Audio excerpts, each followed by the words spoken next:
And there we go. There are like a few minutes left in the Eagles game. That's how you know this is important to us. Not that I had to prove it or something like that, but like I hear my son going, oh, in the other room. And it's a nail biter. Yeah, it's a nail biter. So welcome to Sunday Night Teacher Talk. You might feel like your week is feeling like a nail biter and you need some help. And that's why we're here. Real quick before we jump into this, stuff that I don't necessarily make videos about, but I worked a concession stand last week. I might work the concession stand tomorrow. I'm going to reach out to Kira and see if she needs me to work the concession stand tomorrow, because otherwise she can't watch her daughter play. I just got to wear an apron this time because I got butter all over my pants last time. But and then I went to let's see if you know this one. It is called trap shooting. I went to a trap shooting event last week. One of my students shoots trap. And in Philly, I would have thought that meant there are animals in a trap, or something's trying to trap you, or you're trapped by something and you're shooting to get out of it. But it's not. It's like basically basketball around the world, if you ever played that. And but you're just shooting things instead. And then it was kind of like duck hunt. And I almost made a duck hunt comment, but I already looked I looked like total city slicker. I mean, you all know how I dress at school, but I went to this like super cowboy event dressed like that because I had to leave from there and go like right to school. And because I went in the morning. So I went to see my student do that.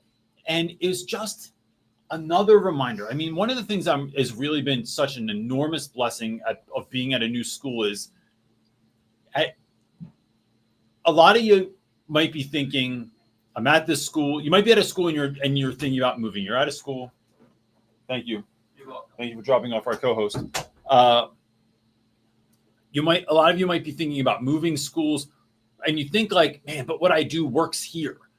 It really just works everywhere. Like going to events. Oh, I also went to my first high school football game the other night, right? It's just it all works everywhere you go. And that has been just such a good reminder to me. So, and then we have events coming up. We're my boy Layton's on here, and we're talking about we're heading up. Trick or treating is happening from our house this year, complete with cocoa bar and hot cocoa bar and all kinds of other stuff. And like, yeah, it's just going to be sick. So I'm looking forward to it. You got questions for me? I sure do. Cool. Hit it. We're going to start off with Mallory is asking, how has your school year been going? Have you had any surprise/struggles you maybe were anticipating going back to the classroom after being out for several years? I think it's not really a struggle, Mallory, but keeping up on everything has been surprisingly difficult, but mostly because I look at a lot of my old stuff and I'm like, I don't like this. I don't think it's good enough. I want it to be better. You also taught a very different dynamic in Philadelphia. To give yourself some credit, it wasn't like technically a special education class, but you had all lower level learners. For the majority, yes. And these students are far more neurotypical. It's like, so there's some of that, but even so, like I don't know. I want to make things better. I want to do stuff better. And I have that desire to do that, but that takes a lot of time. And so I'd say that's been my number one thing. And I thought making connections was going to take longer, and it's just happened so fast. I'm not like, I think I made stronger connections faster in Philly, but I'm making connections faster than I thought here. And so that's been really good. Any struggles? I'm trying to think. It's like, I think it's honestly, it's like, I think it's systems and it's staying on top of grading. But I'll tell you what, I discovered last week. I'm going to make a video on this. I wrote these good ghost stories, right? So if anyone saw this video, we did this like room transformation, but it was basically like a way for my students to present their ghost stories. So I made a rubric for it, had the students write a story according to the rubric. The stories were so long though. Like they were meant to be, I asked for a page minimum. Handful of kids did, no one did a page. Everyone did over. Only a handful of kids did a little over a page though. I'd say the average story I got was 4 to 6 pages long, which is an enormous amount of reading. I took pictures of every single page of an essay, ran it through ChatGPT with the rubric, and saw what the grade should be based on the rubric. And then, of course, I still read the stories and added my 2 cents and circled stuff and, all that, the sort of like regular kind of teacher stuff. So I had a sense of where my students were. But when it came to, hey, make sure that you have like, to get a 1, you only have this many elements of a ghost story. If you get a 2 out of 4 if you have this many elements of a ghost story. Instead of me going through and like adding those things up, ChatGPT just did it for me. And it was so nice to be able to read a story, enjoy it, first of all, and then critique the writing instead of just doing like those sorts of like, hey, I got to go through this a third time and add up elements of a ghost story, or certain things like that I wanted to see that students implemented. It just made it like so much faster and easier and more enjoyable. But it's like I think it's the staying on top of the grading that's been really difficult. Has your class sizes affected been a difficult change? No, I think I would say there are arguments to be made that when I had classes of, let's say, 20, some of my classes were really big in Philly. Some of those classes that had students with IEPs were smaller. I would make the argument, I get a lot of comments about like, must be nice because you have such small classes. And my comment back to that always is, that's assuming that the 10 kids you have in class are awesome. What if you have 10 kids that are a headache? 10 kids that don't participate? 10 kids that are super quiet and awkward? Like, it's still difficult, right? So you're saying like, instead of 20, what if the 10 kids they took out of your class were your best kids, were your awesome kids, and now you're left with 10 that are on the struggle bus? Yeah. I'd make the argument that sometimes those 10 raise the other 10 up. And so some activities are harder to do when your teams are 5 and 5, right? Like I think that there's arguments to be made for both sides. So absolutely. Yeah. All right. We're going to go to Heather Elizabeth. I don't know if this is really a question more for the audience, the people who are watching the show live, but I thought you could talk about it.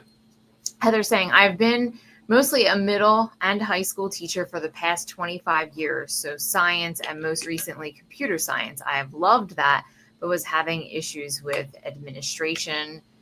Long story short, I quit a month into school. I did start subbing and thinking about moving down to elementary, but I don't even remember how to do planning at the lower levels. Anyone move down? Any suggestions? I would say, Heather, that's the kind of thing with 25 years in, I wouldn't worry myself too much about the planning for that. That's something you're going to get, right? If it's anything, I think that there's certain parts of teaching that you're going to fall right back into, and it's not going to take much time at all. It's where do you feel kind of led to? Now, whether you're a person of faith or that's just like your own gut leading you there. When I taught last year, I'll tell you this, Heather, when I was subbing last year, I subbed for 5th grade. And from what I was told, it wasn't a great class. Like, it was like a lot of headaches in that class, a lot of big personalities. I thought it was so fun. And it was that innocence in 5th grade still, that willingness to just laugh. Even the kids that cried a lot about stuff, the not being tired of school yet, like you're still excited about stuff, interested in stuff, have questions about stuff. I found that so energizing that the reason I'm teaching 10th and 11th grade this year is because of my own kids. I would not be teaching 10th and 11th grade. It's because that's the grades my own children are in, and they wanted me to teach their classes. Otherwise, I think 5th, 6th grade, especially 6th, because in our school, it's 6th grade is considered middle school, but so you only have to teach English class. But man, that's a fun group, a fun age. I think that could be awesome. So when thinking about moving down, it's like I just felt that pull there, and who's to say that that's not somewhere I go when I'm done teaching my own kids? Like, now I don't want to say that because Leighton's on here, and Leighton and his class, waiting for you. They want me to be their teacher next year, so I would consider still doing that. But who knows? Maybe I teach like 9th grade and 6th grade next year. That would be crazy. It's a big difference, but I also think Leighton's class is such a good class. Like they will be very fun to teach next year as well. I think, Heather, you're doing the right thing. I think subbing is probably a really good gives you insight. Foot in the door Yeah. Intro. Best of luck. Okay, Ruth is up. She just said she wanted to comment on the ChatGPT experience. I tried making a lesson and asking for a hook like CJ Reynolds of Teach Your Class Off, and it totally worked. You are not the only. Someone else left a comment on a YouTube video and said like the whole prompt that they gave ChatGPT and the response that they got back. She said it was awesome. Yeah. So yeah. I wonder if she did it. If you're watching, I can't remember the name from last week. I can't either. No, this was someone on a. Was it on? No, it was on Sunday Night Teacher. After it posted. Ruth, also, did you do the lesson? I'm just curious to know. Yeah. See, it's fun. It works. So sick. Okay. Now look, am I going to say that AI is good for everything? No, I'm a little concerned about the Sora 2 update that they did yesterday. If y'all haven't watched this yet, it's weird. It's a lot. It is. I don't know. Maybe I don't know. Your opinion's out as of right now. I don't know. All right. Well, moving on to Laura is up next asking. I'm a big believer in logical consequences for misbehavior. If you spill the milk, you clean up the milk. However, I'm finding that students just are not responding to those kind of consequences. Is it just me, or are others finding that, and what to do with that? Like they just do whatever you like. So if they spill the milk and you have them clean up, are they not like learning from that experience? Is that what you're saying, Laura? Or they just kind of don't care that they have to clean up? It sounds to me like they're not doing it. Well, not doing it that's not an option. One. But not caring. I can see kids not caring about the consequences more than not doing it. To me, those always come down to, and I just feel like I say the same stuff all the time sometimes, and not that I am at all like agitated about that. I just feel like I have the same answer for everything. Yeah. Oh, she said they refuse and say no. Yeah. Yeah. That's 100% not happening. That's not happening. That's like, oh yeah, like, because now I'm trying to not even have a power struggle, but if you're like calling me out, like it's about to go down and you're about to find out that you lose. And why do you lose? Not because I long or strive to be right because I'm like older than you, or you should respect your elders or something like that. I'm a teacher. I'm not like that. And it's not anything that I have an issue. Like, I do think that kids should respect their elders if those elders deserve respect. But like, it's more about, you are not going to win in life if you are pushing what you do off on someone else or not taking responsibility for your Yes. actions. Like what you're saying there, Laura, is like, yes, kids should be doing that. And I want them to do that, but having someone else clean up after you, not happening. So we're going to have a whole meeting with mom or dad or guardian. We're going to, that warrants some sort of action. And then here's what I find is that I have found, even in class this year, David Hardy from Boys Latin used to call it the sacrificial lamb. And he'd say, yes, there's going to be a kid that acts out in our first, so freshmen were the only grade that ever really acted out in my high school.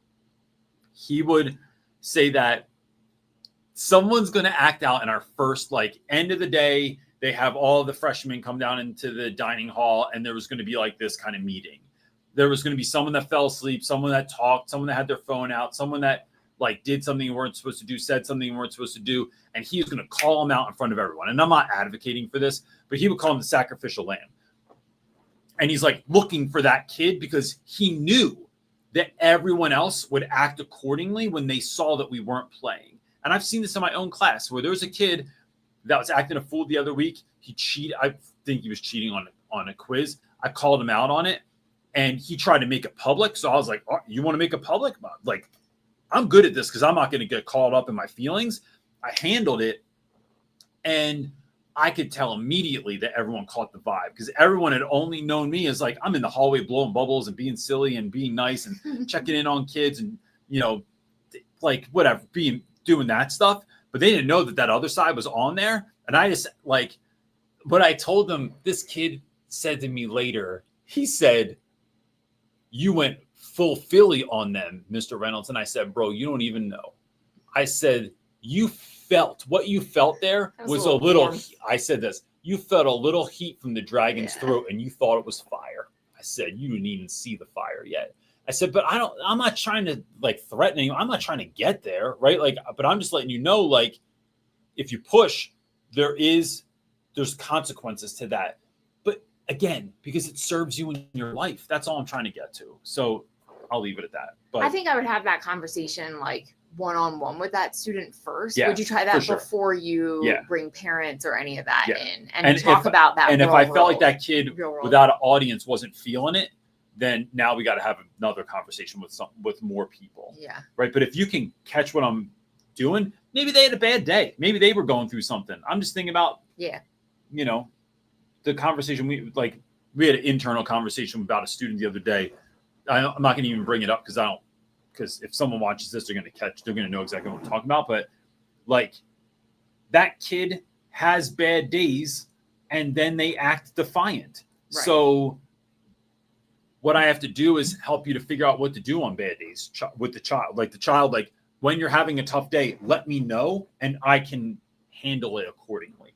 So back real fast before we move to the next Yeah. question, Ruth said she did the lesson that she came up with on Oh, ChatGPT to the sick. prompt. So I hope it was I great. love it. John Brossett's up next asking, what are you most looking forward to when you come, speak at our school next week? So I ran an experiment, John. I have a new thing. I've wanted to do it for a long time with teachers. And I thought I'm going to do it first with students. So it's an interactive activity. I'm not going to tell you what it is, but Leighton's on here. Don't He was a tell, part of it. Leighton. Yeah, don't say what it was. Don't tell. But I did it in the lunchroom the other week, and the lady who runs lunch just was like, Coach Holly thought I was nuts. And I was like, all right, listen up, y'all. I got to go do this talk. I'm going to talk to 7th graders, 8th graders, 9th graders. Here's what I'm going to do. And they loved it. So that's, I think, the thing I'm the most excited about doing. Yeah. And just meeting face to face, I think, John. For sure. that That part goes without is saying all yeah. the time. But with regards to the speaking is all I was saying. Okay, up next is hold on, let me get to it. Nathan, thank you so much for your super chat. Yes. We appreciate it. And let's see if we can help you out here. Thank you to Ruth and John Brossett too for Yes. super chat. Nathan is saying 50-year-old first year teacher. That's what I'm talking about. And totally failing on class management. Fine. Feel like I'm failing the good ones. Every day is a power struggle. How to turn it around. All right. So, Nathan, classroom management is the hardest part of the job a lot of times. But as long as you don't give up and you keep trying to figure it out, you will figure it out. And then the job gets infinitely easier. And there's a lot of different reasons for that. I would say, without knowing your situation, so one, I'm going to point you towards two resources, right? Not trying to be a salesman here. I made stuff because I want to help people. Yes. One is the Classroom Management Blueprint that is available right on our store at shopteacherclassoff.com. The other is we have a workshop that I did it's more expensive than the Blueprint, but it is a 4-part, like it was a live event that I did last year, and then I just sell it as a pre-recorded activity or like learning Training. experience, and it is extensive. Besides that, what I would say is, one, getting to know your students is going to squash classroom management issues. The kid who's shooting, now I don't have issues with this kid, but if I did, here, see if you can get down with what I'm saying. I went to the shooting competition the other day. I guarantee you that no teachers for the rest of the year, no one else is going to these competitions, right? Just no one else is going to do it. And that doesn't make me better than anyone else. Everyone's doing, teachers are they all do their own thing, right? They're all going to figure out their own way if they're trying to do this. But I went to a shooting competition before school the other day, and I know I'm never going to have a problem with that kid, ever. The other night, I went to a football game. The football game didn't start till 8 o'clock at night? Yes. Got done at 10. Now, I wasn't the only teacher there, but there's a particular student who has trouble in school that asked me if I was going. And then I showed up, and I'm just saying, again, I'm not comparing myself to anyone. I'm not trying to be better than anyone else. But when I caught their eye, when they were on the sidelines, I got a smile and like a quick nod, right? I didn't notice that happen to anyone else. And not that I was looking for it, but I just I watch the kids when they come off the field, probably because I'm just trying to say what's up or whatever.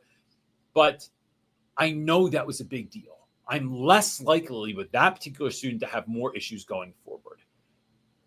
When you build relationships, and it's not just going to sporting events, but it's like talking in the hallway, catching up with kids, noting things about kids, telling them that they did a good job, even with the little tiny ways that they do it. It's those acknowledgments and those connections and those conversations, they do make a big deal with students. Even just being in the hallway, going to where kids are in between classes, sitting at lunch with kids, just being that person that's always around, it starts, kids see that you care. That and consistency. Run your class like it is, you're in the military. And that doesn't, not in a mean way, right? But start class when you say you're going to start class. Do the next thing that you said that you were going to do. If there's a test, a quiz, if you say that there's no talking during those, or it's a 0, it's 100% a 0, and I'm not playing around. But so that running, have a consistent class of being a person of integrity. And then I think the other thing is being as relevant as possible. I try my best not to have a rule, a lesson, a procedure that doesn't root itself in actual success in the world. So why don't I take late work? Because you cannot be successful and not be on deadline. You can't. Good luck, bro. You need to be on time or you're missing out. I start class when the bell rings, right? And that's changed just a little bit this year. And I won't even go into why that has changed necessarily right now, because my point is work starts when work starts. And if you're not on time, then you're behind and the train already left the station and no one's stopping it for you. So I'm trying to teach kids real world activities or real world lessons through school work. I would say those 3 things, if you hone in on those, you'll start to see that upswing And like everything else in the world, it's like that momentum that's going to really carry you through the next thing, because it's going to remind you that you can actually affect change. And when kids start getting better, you'll get more done, and you'll have better lessons. One of my favorite things that you do, and I think this is super unique to you, I don't know,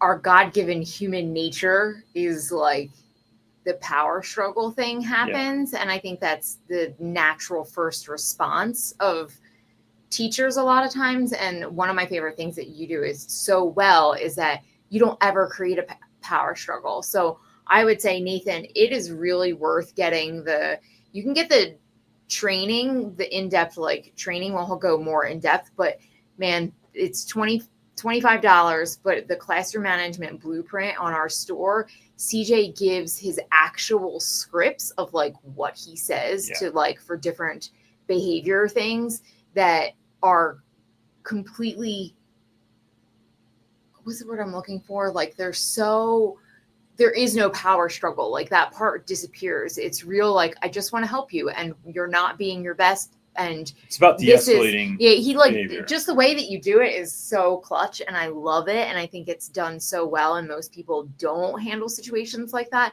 And I think everyone, me included, my natural response is like, no, listen, because I told you to listen, and I'm older than you, and you should be respectful, right? And that doesn't work with teenagers. Like, I'm aware. I'm not gonna say I don't feel like saying that stuff.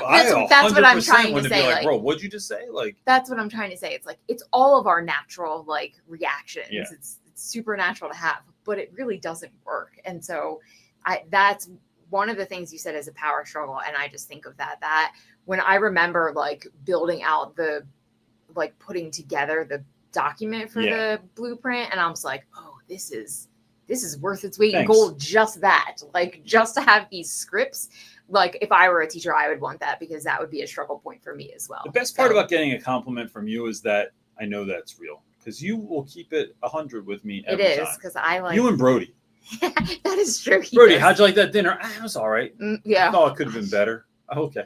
I love when he does that. Did you make it? No. Was it free? Yes. Okay. Chris Kryson is up. What's up, Chris?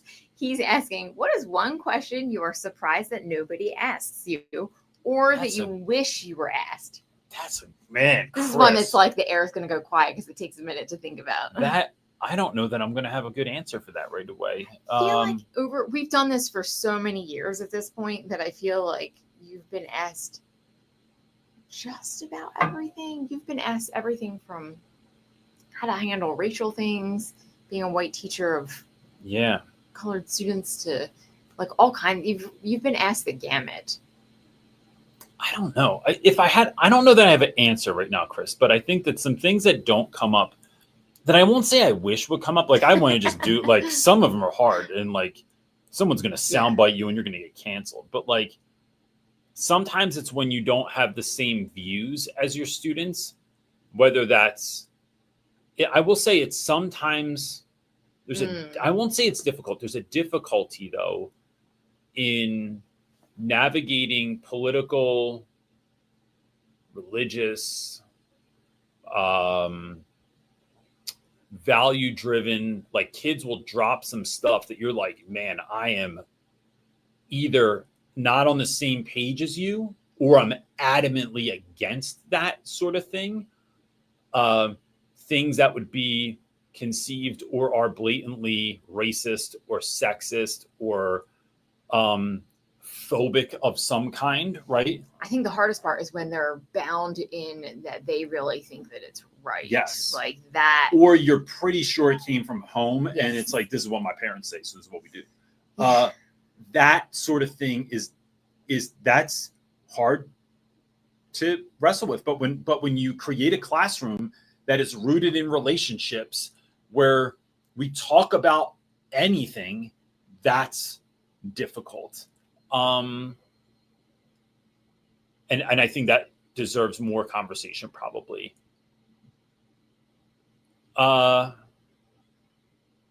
don't know. I think faith in education is probably being a person of faith in education is probably something I have a lot to say about, but I don't often get that opportunity. That's very true. Yeah, those are the two things that come to mind first. Those are good ones. But yeah, Chris, that's something I'd have to really think about. That's a good question. Chris, I want you to know too, I know your crew meets on Friday nights. Every Friday night, especially this school year, I have wanted to jump on and I'm just behind. Like I'm trying He's editing. He's always trying like, to get out so we Saturday's need to edit video. this video. Because Saturday's video gets edited on Friday and there's always something that comes up. There's always something that pushes me behind. And so I don't do it. But just so you know, you guys are on my mind and I think about you all. I feel like if you don't tune in for all the stuff on YouTube, like CJ has been putting out he's been working really hard to put out regular content. And so it's not always videos. You might have to click and go see shorts, but he puts a short out every single day. I put a piece of content out every day. I've done it for, I don't have my phone. Like 30 days now. Yeah. That's a lot. It's a lot of work and on top of teaching and all that. So he is constantly editing. I'm like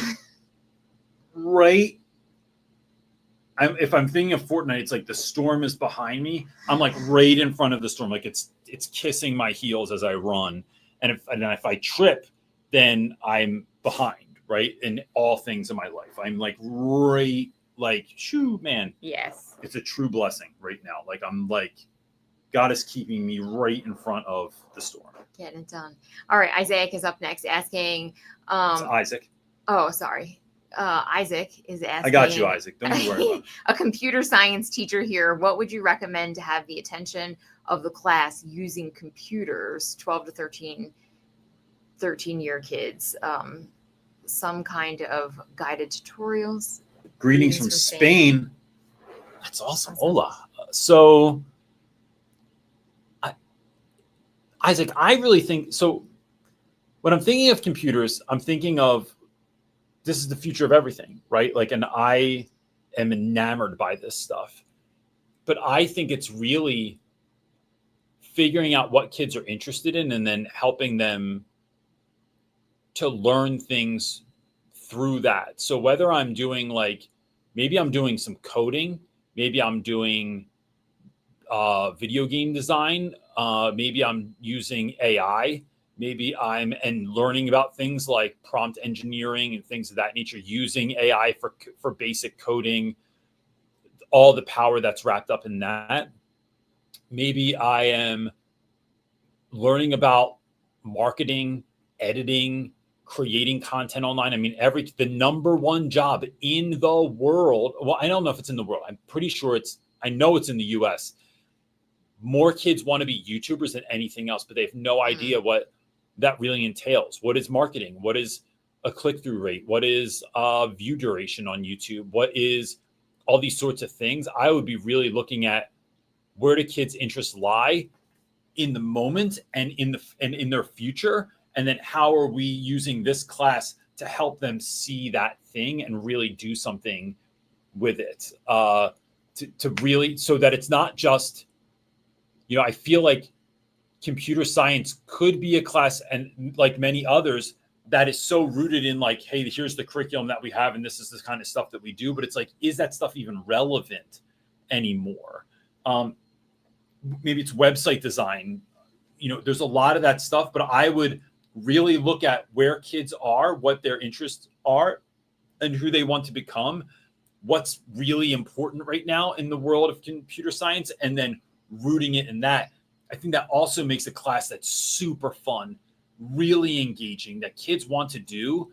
And then I'll tell you what, folks, I'm gonna triple down on this because I've been doing it this year. There are so many people I've reached out to this year to talk to my class, so I think I can say this. I'll just say this. I have someone, for instance, that's speaking to my students this week who is an artist for Marvel that's going to talk to my class that I just DM'd, right? They create, I would love for them to talk about this, but they create the animations that are in the credit scenes, which are some of my favorite. It's like one of those things I watch every single time I watch a Marvel movie. Some of the best credits. It's awesome. I have somebody else. I have a guy that works for a menswear company called Huckabee, And there's a show on YouTube called Dirt that is one of my favorite. It's like every single time one comes out, I make sure like I'm never half watching it. I love them. I love these episodes. So I reached out to the host of that show. He said, yeah, he's going to talk to my class. I have a guy, Jimmy DeResta, who's a YouTuber, who's also was on a show called Making It with Nick Offerman and Amy Poehler. And he also had a show on Netflix where they took kids' crazy ideas, like make a dinosaur that that shoots out tacos or something like that. And then they build it, right? I think that was called Make It or something like that. But I DM'd him. Yeah, he's going to talk to my class. What I would think about, Isaac, is who in the world of what you're teaching online is cool right now and is doing something interesting, and then DM them on Instagram, not Facebook, not Twitter, not TikTok, on Instagram. Shoot them a DM, tell them who you are, tell them the work you're trying to do, tell them why you want them to connect with your students, and then ask them. And my hit rate for that this year has been probably 95% of the people that I've reached out to. Only person I haven't been able to get yet is Jesse Cole, and I will get that guy to speak to my class. He's got a busy schedule. I even DM'd, and I didn't hear back from her yet. I actually sent her a message through her website. One of the Dreamweavers from 11 Madison Park, and I'm going to see if she'll speak to my class. So it's fun. I like that these are all people that are inspirational, but your students aren't kind of like aware of who they are necessarily. No, but I know. But I've also asked my students for ideas, and I've only gotten a few because I don't think they think people are going to say yes. Yeah, but they do. Well, and they also shoot for the very top person and not understanding that there's. Yeah, well, so the one I got was like Dude Perfect, right? They're like, can you get the guys from Dude Perfect? And I'm like, my guess is they're probably too busy. Yeah. But who on Dude Perfect team can I get Dude Perfect's manager?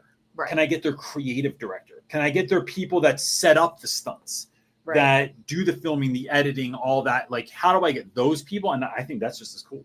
It is. Okay. Ready for another one? Yep. All right. John Lopez is asking a fun one. He says, what are some of your favorite Halloween treats that you enjoyed having as a kid? As a kid. Because you don't eat you know, them now. Lopez, I don't eat refined sugar now. But in my house, coming back on Halloween, we would lay out all of our candy. We'd watch some kind of, Halloween show that was on TV, lay out our candy, and then we would trade. And the top thing you could have was Reese peanut butter cups. I think that still is today. Second tier was a Kit Kat. And then under that was like Snickers, Milky Way, that kind of a thing. Step down from that, Almond Joys and Mounds. So there was like a tiered thing. And I remember talking to our kids when they were little, because I remember the first time our kids would go, they would get like garbage. Dum-dums. Yeah, lollipop, blow pop. Bro, what are you doing? What are you doing? All right, we were like, let's teach you about candy selection. I always said I was going to have a PowerPoint, and I'd break it down and be like, listen, you see a Reese peanut butter cup, because let me tell you, because your parents are eating 3/4 of the candy that you have, right? So for us, I need Reese cups first. And I remember breaking it down like that. Mm-hmm. Yeah. But they liked Dum-Dums when they were little. Yeah. It was always whatever was colorful. I'm like, you don't even like gummies. Yeah, but I thought it was pretty. You don't pick candy based on that was pretty. Marley. Then she learned real quick. She's like, oh no, I like all this top level of chocolate. Yeah. Which is why they're 18 and 16 still going trick-or-treating. Yeah, but I buy back their candy now. Just as a tip. Yes. Okay. Ernesto is saying, do you have any free webinars? So webinars, when we do those, Ernesto, they're typically a one-time thing that I do, and I do it live. I do have one coming up, and I'm waiting until I'm done speaking at John Brosted School, because I've been putting all my time and energy and effort into that, honest to God. That takes up every morning for the last several weeks, trying to really create a dynamic talk for his students. And then the very next thing I'm doing is a free AI free webinar that will lead to something paid, but but I'm going to give away like some really good stuff in a webinar that's coming up. So you will see that probably in November. Yes. Okay. Laura is up next asking, how and what kind of music do you use in your classroom? If I find I sing a direction, my students are on it more quickly. So I sing stuff all the time, but CJ music. sings stuff all the time, like everywhere, like I do. at home all the I time, do. just random. And I'm really good. You don't think so? You know, really good. You don't think I'm sonorous? I think you can carry a tune. Thanks. Okay. Anyway, so so when I'm hearing this, I'm thinking background music. I am really into this year. There's a group called Vitamin String Quartet. I started like posting my daily playlist and I just forget at school. Vitamin String Quartet, and they play all kinds of covers, but it's like a cello, a violin player, that sort of like vibe. And one of my students told me that sounds like rock music, but if they played it in Hobby Lobby. That's what she told me that it sounded like. So it's like, everything from Metallica to Taylor Swift to Santana to Beastie Boys played with cellos and violins and stuff. It's awesome. Another, man, I almost forgot about, I didn't forget about the album. I think I just listened to it so much. But the Garden State soundtrack is the best background music for a class. It's awesome. I used to play a lot of lo-fi stuff. This year I've gone a little away from that because I find it's even making me tired. It's too low key that I'm like, I don't know. I don't know. It's hard for me. Making you sleepy. I've also played a lot of, in the past, Motown music or like Jackson 5, but I'll try to find stuff with no voices. Looking up anytime I can look up. I'll look up a lot of like Questlove used to DJ online. During COVID, Questlove DJ'd online all the time. DJ Jazzy Jeff still does. And they have great playlists where they'll just be on their DJing and you can just play it in the background. And it's like jumps from Four Tops to Clean Naughty by Nature to, Jackson 5 to Eric B. and Rakim. It's like all over the place. It's all clean and it's no talking, right? Or very little like saying something. It's like just jams in the background. And that's a favorite of mine as well. But look on Instagram. He's trying to remember to post them, but there's a link to whatever. Oh, yeah. I've linked my Spotify playlist that I play in class. Okay. Ruth is up next asking, I'm back in middle school this year teaching different content. Thank God for ChatGPT, but I need advice on saving time. I commute 2+ hours just going home and an hour and a half to school. So 4 hours of sleep. So Ruth, that's not enough sleep. So one, here's what I would do, or what this makes me think of. One is you're going to need at least a year to, so I'm thinking of three things. One, you're going to need at least a year to really get a handful, like to get a solid build of content, right? Of like what you're teaching in class and when you're teaching it and things like that. Next year will be less heavy lifting as long as you keep notes. So I do all of my lesson plans. I run them through ChatGPT. And then when I change something for that week, I will, on that same thread where I was talking about that lesson plan, I'll put in like what I changed. Hey, I changed this journal entry to this. We only got through this much reading. We actually did this. So then at the end of every week, it's giving me an update of what I did the week before. So I'm locking that in, right? It's like everything's locked in. So then I will build next week's off of the actual lesson plan that I did, not the one I planned on doing. Because that to me is like a suggestion every week, right? Because I got to feel it out. But like at the end of the unit, I plan on making like, I'm going to start selling my units because now I have this very real thing that I did, not just a theory, not like hey, here's something I saw on TPT that would be cool if you could keep up with this. But it's like, here's my real thing that I did. Those are going to start getting sold, but I'm waiting to get through my first unit. After that, I would think about, there's this great principle in entrepreneurship where it's running your company very lean. And then in times when your company is doing particularly well and there's a lot of growth, there's extra capital, a lot of companies have this tendency to start spending that elsewhere, right? To start growing what they're doing. And if you look at a company like Microsoft, I'm going to turn this around to teaching. If you look at a company like Microsoft, what they did was they always stayed lean. And what I would say, how that affects me as a teacher is when you have extra time, right? So like, let's say I have parent teacher conferences coming up, right? It's 8 to 5, 8 in the morning to 5 p.m. I know I'm not going to have that many conferences.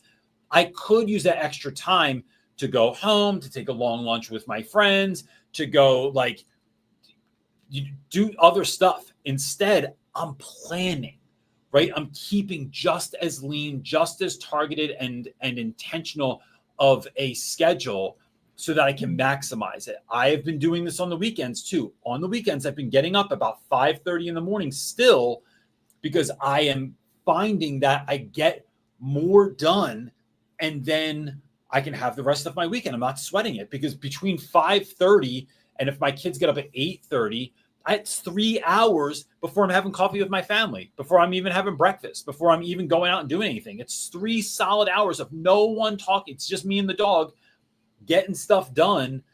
And so keep it lean. And even when you find you have times off, don't take off. Make sure you're still working.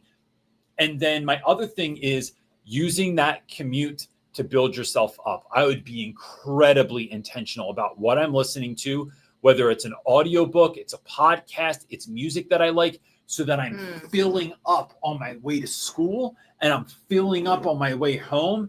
And so that I am, when I'm getting to my destination, I have the energy. I'm even more excited.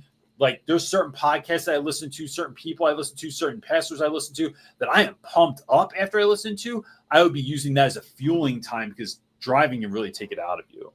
And there's something else to do, right? I mean, you can dream, but you can't like write down those ideas. You can't like. I heard it's more distracting. Like you don't want to be distracted about driving. But Ruth, there's a TED Talk, and I'm sorry, I don't want to cut fine. you off, but I feel like we've been going so long these past couple of weeks. Ruth, there's a TED Talk. If you put in TED Talk, 10 minutes, right? There's a guy that talks about how he had an iPod back in the day, took all the music off of it. It was a 30-minute walk he lived in London, to his office every day. And the only thing he put on there was like some kind of language learner thing, like a Rosetta Stone kind of a thing. And he wanted to learn German.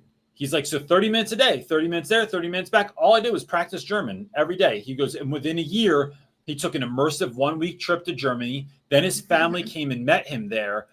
And he spoke, his kids couldn't believe, because no one knew it, right? He was just like speaking German on the way to school, on the way to work, speaking German on the way home.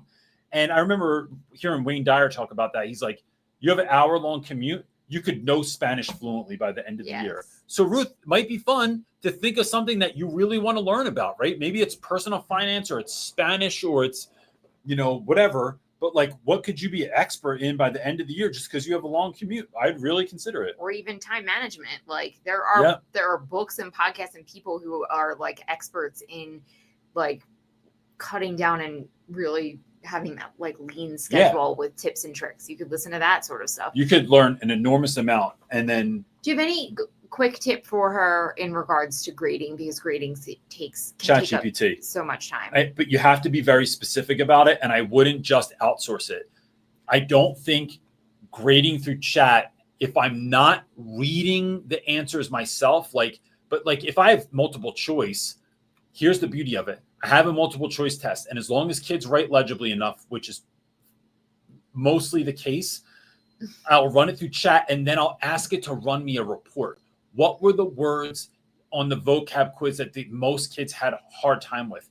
What were the commonalities that I might want to look at again? So it's running a report of data that I'm getting off of this as well, so that when I go back in, I'm not just moving on to the next thing. I'm honing in, making me a better teacher to teach certain areas better So I'm getting stuff graded faster, and I'm getting this kind of report run down, which is no different than we do with like map testing or something like that too, right? But it's in my class. I think that's going to change the game for me this year, for sure. To the extent at which I am really thinking about setting up like KPIs for myself, so key performance indicators for myself of like, where do I want my students to get to this year? What level of reading, what level of mastery in writing do I want them to get to? And then starting to create metrics for myself so that I can help kids get there, because I am capturing data every single time an assessment comes in. And to do that faster, I scan all my stuff in using the copy machine, have it sent to my computer, right? So I just send it from the copy machine to my computer. So I'm not sitting here taking 1,000 pictures. And then I just run all of it through chat at the same time as a zip file. That's probably the most important tip that you gave. It's like having it go through your copier and send it to your computer. It takes seconds. Because taking pictures of things can take forever. It takes forever. And it fills up your whole phone. And then it's the whole thing. It's a pain in the butt. It's not efficient. Hope that helps, Ruth. John, thanks so much for your super chat. But he's asking, now that you've been back in the classroom for more than a minute, what are you most surprised by? Yeah, I'm going to answer it for you. Go, please. Because this is what I heard consistently before you started back in the classroom is what I did in Philly going to work in this school? You weren't so sure. And I just kept thinking that was so silly of you to say, because I'm like, of course it is. It's building, what you did in Philly was building relationship base. And like, how could it not work here in New Mexico? And I think that I didn't think people wanted it or needed it. I guess I just thought that was so silly that you would kind of what I'm finding is what works. Right. Like, I like that you needed that to confirm that. And you know what? I already knew. I'm like, did. No. But I knew that what works is because of this audience, right? The YouTube comments that we get, the emails that we get, like all the love that you get that people say like, oh my gosh, yes, it works.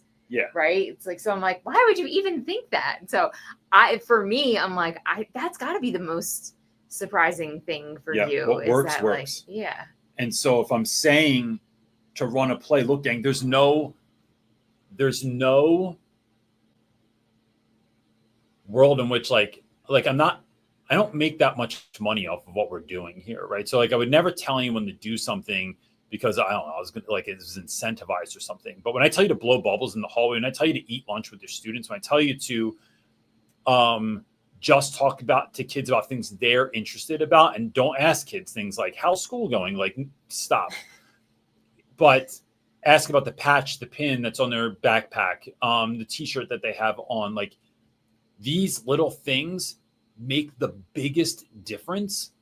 It just works at every school. And so, John, that's been my biggest, like, no duh, but surprise. Yes. Because there was always a part of me in Philly that thought like, man, maybe this just works for me. Maybe this just works with my students in my neighborhood but the funny thing is it worked in Camden and it worked in Philly. Now I'm not inner city anymore. I know. Right? And I think that made you even second guess it. It's like, maybe it only works in inner city. Now I teach kids with means. Now I teach kids that not everyone, but right. Like I would argue, it feels like anyway, the majority of my students come from 2-parent homes that make enough money, that have everything they need to have. But compared to your other teaching experiences and environments, yes, it is quite the opposite. And so it still works. But it still works. Kids are kids, and kids need attention and love, and kids are still insecure in teenage years. Okay, Tristan is up asking, how do you find motivation to mark homework that you can't get students to mark? I find it draining, and now that I have less students, I am less motivated, except when it is as late as acceptable. So Tristan, one is I give myself a deadline most of the time. I want everything graded by Friday. Now, this hasn't really happened this year, I'll be honest with you, because there's just a lot of other things that I'm doing, and that rhythm I haven't found yet. But the best way for me to do it is to have a deadline, that I told the students it would be done by. And I like, as being a person that likes to be a person of integrity, and that matters to me. It hurts my heart when I'm not that. I really will draw a line in the sand, and I let kids know this is when it's going to happen by.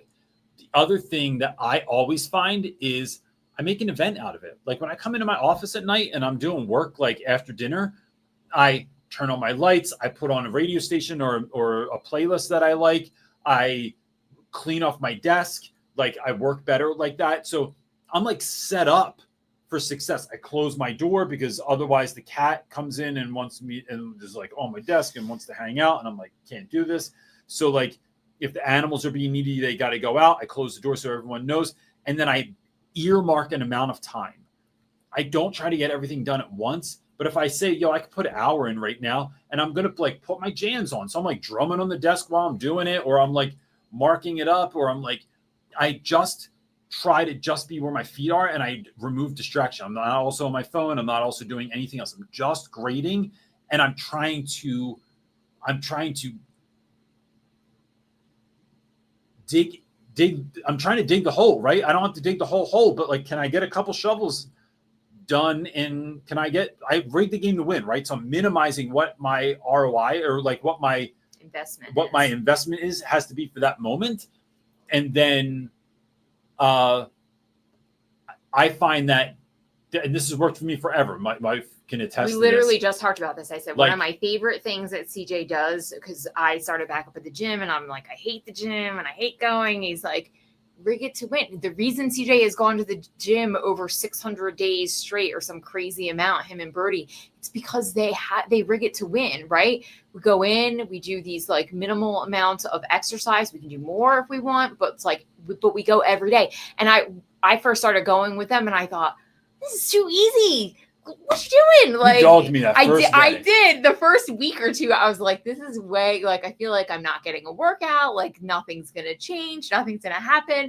And then I quickly realized, like, oh no, this is why you can keep going for 600 days or however long you've been doing it. Or you can still go when you have a migraine. You can still go. And I've gone on days when I don't feel good. You don't feel good. You're tired. I do a small amount, but it's showing up and doing it. Yeah. So I think for homework, it's super great. Homework, it's like just put Tristan, 30 minutes or 20 minutes on the board. And then make it as fun as possible. Go to your favorite coffee shop. Go to the town library. Like, change your scenery. You have to trick yourself to kind of do it. Invite some friends. Yo, y'all, I'm doing a grading party, and we're all going to put in AirPods and just sit here and grade together. Like, I just turn it into stuff. You do. You make homework clubs, and he's been doing that forever, like his whole life. Okay, let's move on, because there's a couple really great questions. And Laura has a 3-parter, so pay attention. You realize you're on part 3 right now, right? Oh gosh, I'm sorry. Okay, here we go. Part 1, high school math teacher here. I ran into a favorite student who graduated last year. He struggled a lot and came for tutoring all the time, so I felt like I really got to know him. Seeing him again felt like such a gift, but he told me he used AI to cheat in my class and that classmates thought I was too hard. It was jarring. I thought I was well liked. How do you handle moments like this and not base your worth on what students think? Real fast, I'm going to say you can't base your worth on what students think, because your students are children. They don't know nothing yet. Like, they haven't been in the world. They don't know. There's so much that they don't know. So if you're giving so much power to a student, first of all, I think that one is like, remember who they are. They're children. They don't have the life experience that you have yet. And not that their opinions aren't valid and you can't maybe look at that, which totally stings. And question if there's some validity in that. It's like, don't put your worth based on that, though. Go ahead. Teacher Laura, side. I would say also, what your kids don't realize, because they're kids, and I say this all the time, I'm going to repeat myself because it's important.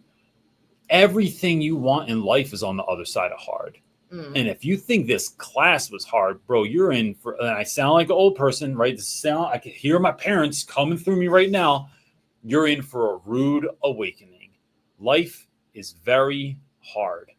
Paying taxes is hard. Running a business is hard. Showing up for work every day and doing a good job is hard. Being a parent is hard. Getting 6-pack abs is hard. Being healthy is hard. Yeah. Keeping your cool is hard. You know, dealing with crappy neighbors is hard. Like things are hard. If we look at school as a training ground for hard, it will make us better, because once you realize you can do hard things become not so scary. You know you can do them.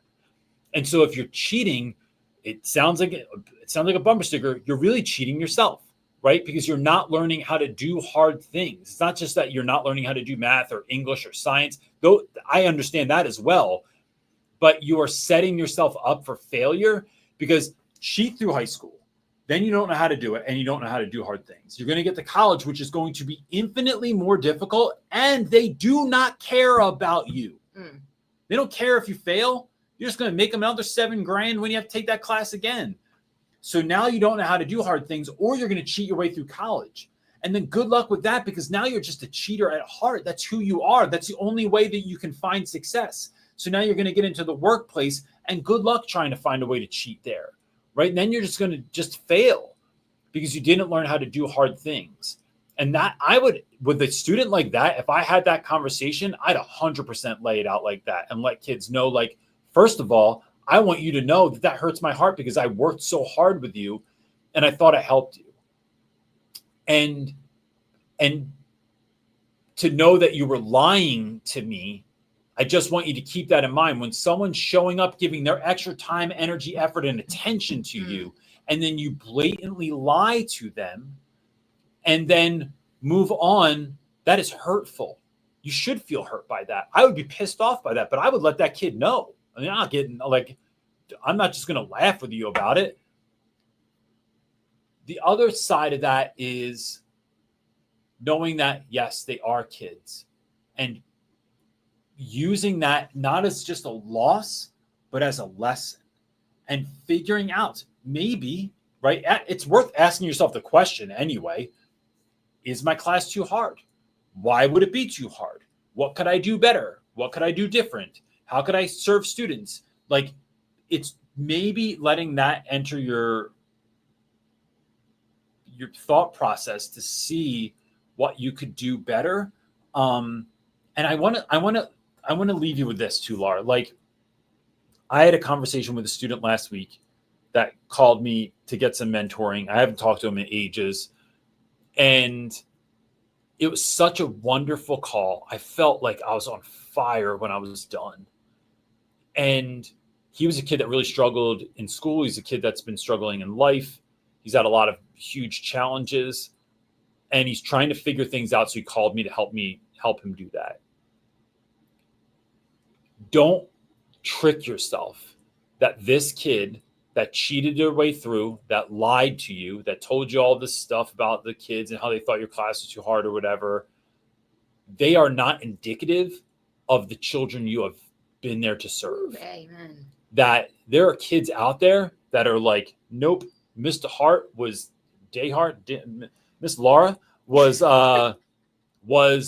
the best. She's the best teacher I ever had. Yep. Her class pushed me. Her class, she didn't relent. She was one, like, for all the reasons that you're wonderful, those kids exist. And because I think what will happen a lot of times is, we start tricking ourselves into thinking that we don't matter, that this wasn't for anything, that the kids don't like me as much as I thought, that maybe if I was wrong about this, what else was I wrong about? And that is just not the truth. But this kid they're there. It happened. I've had kids like this too. I've had kids steal from me. I've had some seriously messed up stuff happen. They do not define who I am as a teacher. I'm going to show up tomorrow and make sure kids aren't cheating. I'm going to show up and make sure I'm going to hold kids more accountable. I'm going to figure out a way around this. I want to really show up and really serve kids, right? So I just think that's important to do too. Okay, we have three last. I know we're a little over, but we're three. Come on, Jacob Ingram. Okay, Jacob is asking, how do you explain to a class that they won't get to do the fun activity other classes do due to behavior and talking issues? Also, tips for managing nonstop talking classes. So one, we are not ready to do that activity yet. That's all I say. Hey, listen, y'all, I know that everyone else is doing this. We're not there yet. to get there, right? I'm not going to focus on, so here's what a lot of teachers will do. We're not doing that because you guys do this. You do this. You're always talking when I'm talking. You're out of your seats. You're not getting your work done, blah, blah, blah, blah, blah. Instead, I flip it and make it proactive. We're not doing this yet because we're not ready yet. To be ready, what we have to do is be able to follow instructions, be able to listen when I'm asking, like if I'm talking, I need silence so that everyone understands what's going on. We need to learn how to work together. Whatever those things are, I'm scaffolding it to here's where we are. This is where success is. Not this is where we are and this is why you're failing. It's a much different conversation and it's a much different view of showing kids that. Dealing with nonstop talking in class, I'm going to break it. I'm going to hold you accountable. I'm going to make you stop talking. Like I will talk to those individuals, and I don't care if everybody else is talking. I'm talking to you right now, Todd.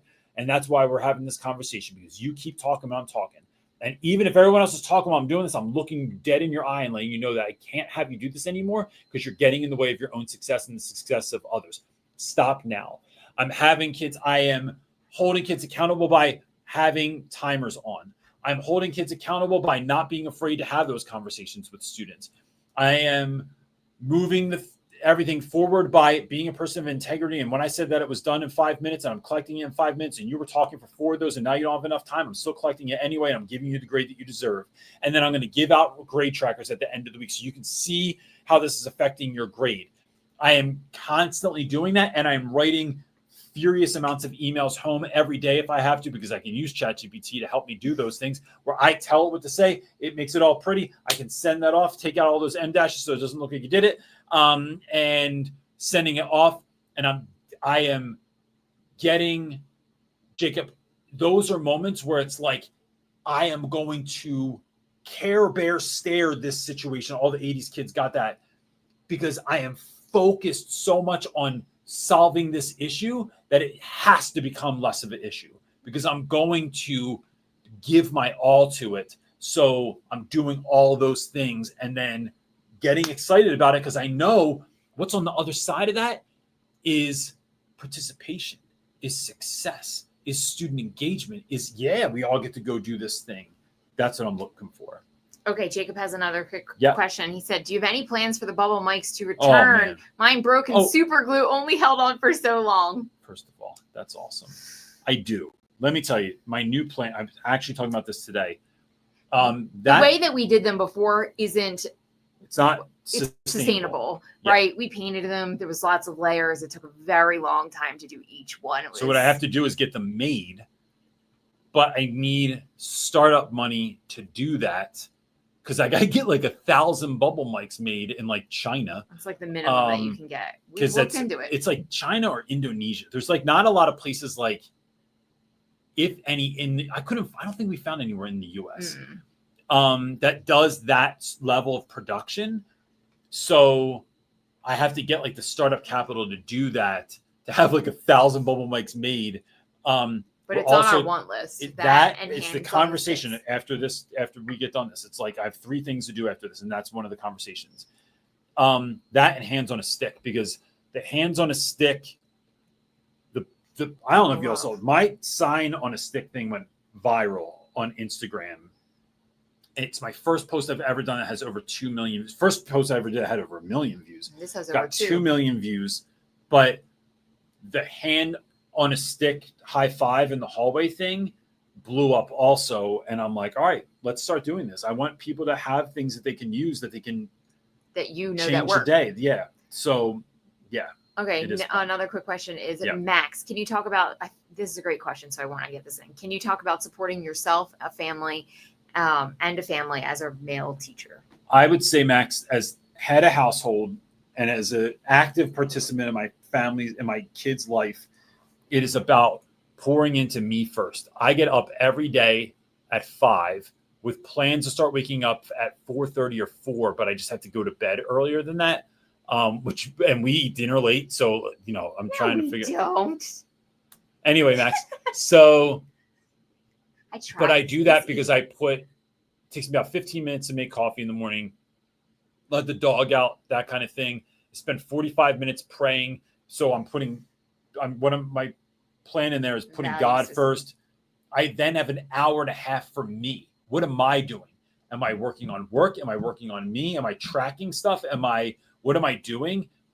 There's a lot of intentional me time in my day where if I can fill me up, if I can be filled up, right, between the work I'm doing with God and the work I'm putting in on myself, and then I go out to my family, I'm a much better me. It only works that way.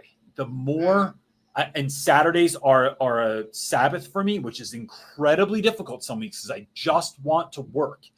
But instead, so here's my deal, is I still get up at 5:30 on the weekends. I work now until my family gets up, but that sometimes is another 3.5 hours of work that I get in the morning on a Saturday and on Sunday, and that helps too. So that's how I am able to be the dad that I am able to be, which I think I'm doing pretty good. We'll find out. I'll let you know when my children's therapists, go to therapy when they're older. But that it's put faith first, and then me, and then family, and now I have something to give. If I'm not filling me up, I don't have anything to give. But that's even how you remain an educator that doesn't burn out. You have to put you first, always. Last question, just because I skipped over them and I didn't see it. Mandy's asking, a newly adopted curriculum, teach it for 7th and 8th have to internalize both and submit to admin. It's taking up all my weekends. Any advice? Do you understand that one? A teach it for 7th and 8th have to internalize both and submit to admin.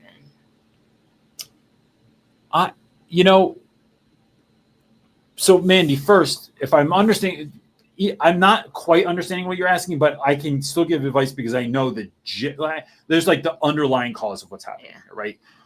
And that is, she's basically, she rewrote it. She said, what do you do when a new curriculum is overtaking your weekend? Okay, so you have to become a master of your calendar and a master of time. And how do we become masters of time? I would ask you, Mandy, if we were having a conversation, if this was a mentoring call, that you have something also? No, go ahead. I know what you're going to say. It is, what do you want out of your weekend? What does a great weekend look like to you that is restorative? And then really think about that. Because to me, like if I think about my weekend, it might be, I'm going to play some video games with my kids. I might go to some thrift stores with my daughter because that's like one of my favorite things to do right now. It's spend time with my family. It's have an extra cup of coffee without feeling rushed in the morning. So like I might wake up, have coffee, like after I do my work time in the morning and prayer and stuff, having a cup of coffee, watching some YouTube. If I can check those things off, it's already a good weekend. So I don't have to commit, and nor does anyone in my family desire to spend the entire day with dad or maybe my wife, but I do. But you have stuff to do too, right? Like I do. You're washing dishes or you're doing stuff and you're watching your show. Like my wife watches like television shows like while she's doing housework. Why wash dishes, not housework? Why wash dishes? But when you're doing laundry and stuff, you do it too. I very rarely. No one cares. I do. Yes, they do. Listen to our spat about this. But I find that there is room for schoolwork. There is room for business stuff. And so if I can put those things on my calendar, if I'm waking up early, I'm getting stuff done, I'm staying off my phone, so I don't derive a whole lot of joy from going through social media. I'm in a period where there's sometimes that I find certain people or a new thread or a hashtag I'm following or a new feed that I'm into or the algorithm starts hitting me with certain stuff. That happens. Even TV's not really interesting to me right now. There's not a ton on YouTube that's really interesting to me right now. And I think that's for good reason. But I became a master of my calendar. If I can make sure that I'm waking up in the morning, I'm doing the stuff that I'm doing, I'm having an extra cup of coffee, I get to spend a little bit of time with my kids playing video games, a little bit of time with my wife. I could fill those gaps with that. The point is you really can have time. Fitting it in. You have to schedule it. And then schedule. It's like this, I notice like when there's like work that I want to get done and I have a lot of things, this is such a distractor. It's such a huge distractor. But the way my key for dealing with the phone is there's a do not you can set up different versions of do not disturb. One of the ones I set up for is work, where I have certain people that if they text me, it will still come through. So my kids, my wife, my Aunt Kath, like there's certain people that if they text me, it comes through. Everything else, like I don't get any other push notifications, right?